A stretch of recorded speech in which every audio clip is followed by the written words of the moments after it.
We all want to manifest things in our lives. We set our intentions on what we want and we wait and think that the law of attraction is not working. The law of attraction is a universal law and it is fail-proof. So we have to ask ourselves, what are we doing that is keeping us from getting what we really want? Setting our intentions is the easy part, but what are our thoughts and words telling the universe? Do we continue to trust that we will truly get what we want, or do we start to get negative when we don't see it happening right away? If you are like us, we clearly and boldly set our intentions on what we want, but when we don't see any movement happening right away, we start to question and let our ego get the best of us, thinking that it's not meant to be, or that we won't be good at it, or that we don't deserve it. I have been in the process of starting my own business. I am full force ahead and setting my intentions on how much money I want to generate or how big the business is going to be. Then within the next day or so, I start letting my thoughts creep into, what if it doesn't succeed, or what if I can't make enough money, or why would people want to go with my company? Those thoughts represent doubt and a lack of faith and are determining my new intentions, which are failure. How can I expect to succeed when I am shouting out to the universe about failure? So how can you make your intentions manifest? 1. Set your intentions. Setting clear intentions are so important. Decide what it is that you want to achieve. Whether it is the perfect relationship, a new car, financial prosperity, or a free lunch. I like to write down my intentions in blue ink. This carries a higher energy, and by putting it in writing, it makes them very clear. Next, write down why you want that particular intention. Make it about the emotion. So if you want financial prosperity, it is not so you can buy what you want, but it is more about freedom. The freedom to do what you want, when you want. A relationship would be about having companionship, not about getting married or not being alone or have someone to pay half the bills. Evoke the emotions that come with getting what you want. Now you want to write down the emotions that you are going to experience when you have your intention. That perfect relationship is going to make me so happy and joyful, feeling warm and safe, elated, refreshed, excited about life. I will have my heart beating fast and feel the beautiful knowing that I have someone by my side on my journey through life. The intention is what sends your request out into the universe, and the emotions are what draw the manifestation back in. 2. Address any blocks. We can manifest anything that we desire, but if we have blocks in our subconscious that tell us that we don't deserve or aren't good enough to have those things, we will never be able to receive them. I have a friend that has been a millionaire 3 times, and has lost it all and filed bankruptcy after each time. He is able to quickly manifest, but deep in the subconscious, he does not believe that he is worthy of having it. If we have a mentality of lack, that usually comes from a place of unworthiness. I personally had the experience of a belief that I did not deserve a healthy relationship, and even though I did a great job of manifesting and designing what that relationship would look like, I had to dig deep to discover why I was not achieving it. As soon as I was able to dig deep within myself and pull out that weed of not deserving, within 2 weeks, my perfect relationship appeared and I was able to hold on to it. 3. Still your mind. The best way to manifest is to get out of your head and get into a theta state of mind. The theta state is where we bridge the conscious and the subconscious mind. This is the state of mind that a young child lives in. This is why they are so impressionable and where false beliefs are formed. Theta brain waves can be considered the subconscious. They govern the part of our mind that lies between the conscious and the unconscious and retain memories and feelings. They also direct your beliefs and your behavior. Theta waves are always creative, characterized by feelings of inspiration and very spiritual. It is believed that this mental state allows you to act below the level of the conscious mind. Theta is the first stage of the phase when we dream. Meditation is a great way to get into the theta state. This is where we get when we are hypnotized or we fall into the REM cycle of sleep.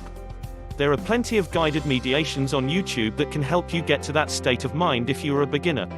You will feel when your mind gets into that state, there is no time, no feeling of your body and no outside awareness. If you can't quite get into theta, then alpha is a good start.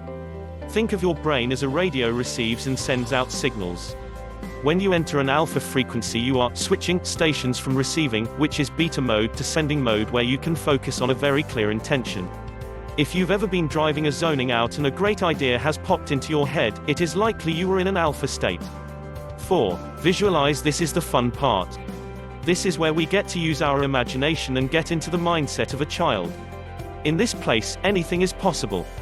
We are co-creators and we get to design what that intention gets to look like.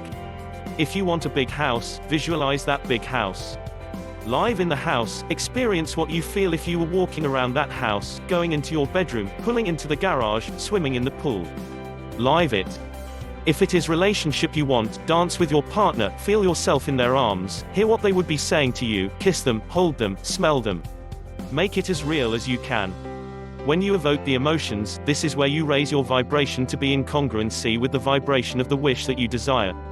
Hold on to the image for at least 60 seconds and then move on to the next one. We suggest sticking with 1 or 2 per meditation so that you can stay focused and create as much detail as possible. Feel yourself breathing differently and your body reacting to the emotions. It should feel very real to you, as though it has already happened. 5. Release the image. Once you have captured the images and the emotions, you will release the image back into the universe. By sending your intentions back out, you are releasing it and letting go of any attachment to it. You are letting the universe know that you have surrendered it and know that you will receive it when the time is right. Forget about it. Once you place an order for a product online, you don't keep going back to the website checking to see if your order went through.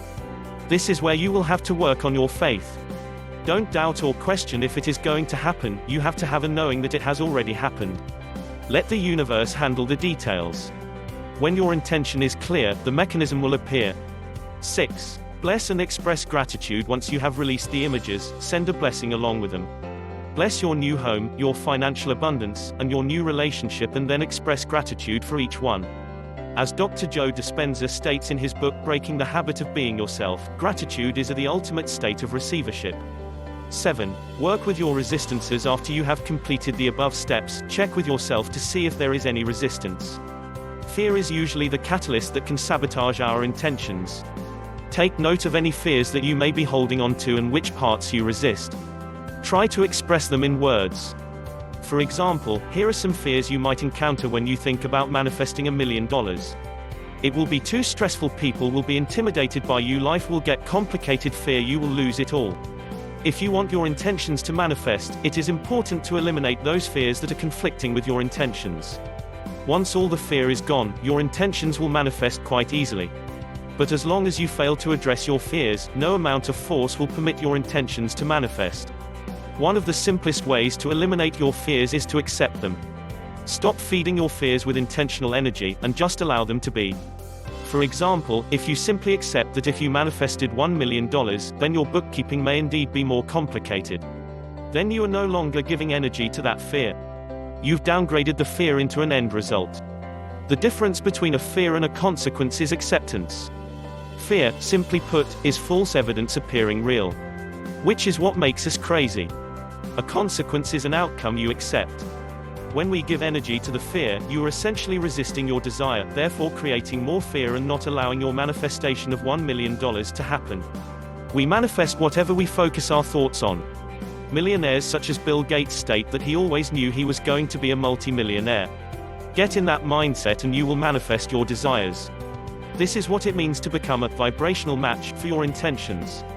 Happy manifesting.